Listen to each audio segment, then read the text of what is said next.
Hello and welcome to the 46th lecture on the history of modern India, Delhi tragedy. In our last lecture, we discussed the assassination of Indira Gandhi by her Sikh bodyguards. As a reaction to this, the violence commenced against the Sikh community in Delhi. On 31st October 1984, that is, on the day of assassination of Indira Gandhi, some incidents of arson and looting were reported in Delhi. Crowds outside the Teen Murti house were shouting slogans like "खून का बदला खून से," meaning blood for the blood. The violence that began on the night of 31st October spread and intensified through the first 2 days of November. The first serious episodes occurred in South and Central Delhi. Later, the action moved east across the river Yamuna to the resettlement colonies located there. Everywhere it was Sikhs and Sikhs alone who were the target. Their homes were burnt, their shops looted, their shrines and holy books violated and desecrated. The mob's deeds were accompanied by angry words: "Finish off the Sardars," "Kill the Gaddars," "Teach a lesson to the Sikhs," were some of the slogans eyewitnesses reported hearing. In Delhi alone, more than 1,000 Sikhs perished in the violence. Sikh males between 18 and 50 years of the age were particularly targeted. They were murdered by a variety of methods, and often in front of their own mothers and wives. Bonfires were made of their bodies. In one case, a little child was burnt with his father, the preparator saying, "ये सांप का बच्चा है, इसे भी खत्म करो," meaning this offspring of a snake must be finished too. While Sikhs in the capital bore the brunt of the violence, there were also attacks on the community in other cities and towns of northern India. More than 200 Sikhs died in incidents in the state of Uttar Pradesh.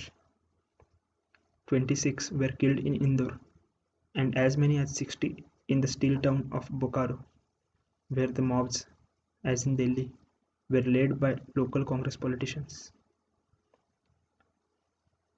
The mobs were composed of Hindus who lived in and around Delhi. Often they were led and directed by Congress politicians, metropolitan councillors, members of parliament, even union ministers. The Congress leaders promised money and liquor to those willing to do the job. This, in addition to whatever goods they could loot. The police looked on or actively aided the looting and murder. Immediately after Mrs. Gandhi's killing, rumors of other actions began to circulate. It was said that trains with dead bodies of Hindus were coming in from the Punjab, and that the capital's water supply had been poisoned by malcontents. Rajiv Gandhi's own comment on the riots was, "When a big tree falls, the earth shakes." The public mood in Delhi was angry, distorted by happenings real and imagined. That said, Rajiv Gandhi's comment was still deeply insensitive. It was of a piece with the behavior overall of the administration he was now asked to lead. The police indifference was shocking. The role played by Congress politicians positively immoral. But the lapse that perhaps signaled more than all the others was the unwillingness to call in the army. There is a large cantonment in Delhi itself, and several infantry divisions within a radius of 50 miles of the capital. The army was put on standby, but despite repeated appeals to the Prime Minister and his Home Minister P.V. Narasimha Rao, they were not asked to move into action. A show of military strength in the city on the 1st and 2nd would probably have quelled the riots. Yet, the order never came. One city where the violence was minimum was Calcutta. There were 50,000 Sikh residents in the city, many of them taxi drivers, each one easily identified by his turban and beard.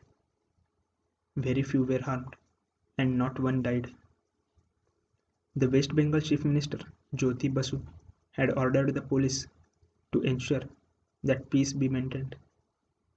The instructions were honored, with the city's powerful trade unions keeping a vigilant eye. The example of Calcutta showed that prompt action by the administration could forestall communal violence, a lesson lost to the rest of the country. On this background of violence, India was preparing for the 8th general election to be held in the December of 1984. In our next video, we will discuss the general election of 1984, which marked the rise of Rajiv Gandhi. Thank you for watching this video. Please like, share and comment because discussion is solution. For more discussions, please subscribe our channel.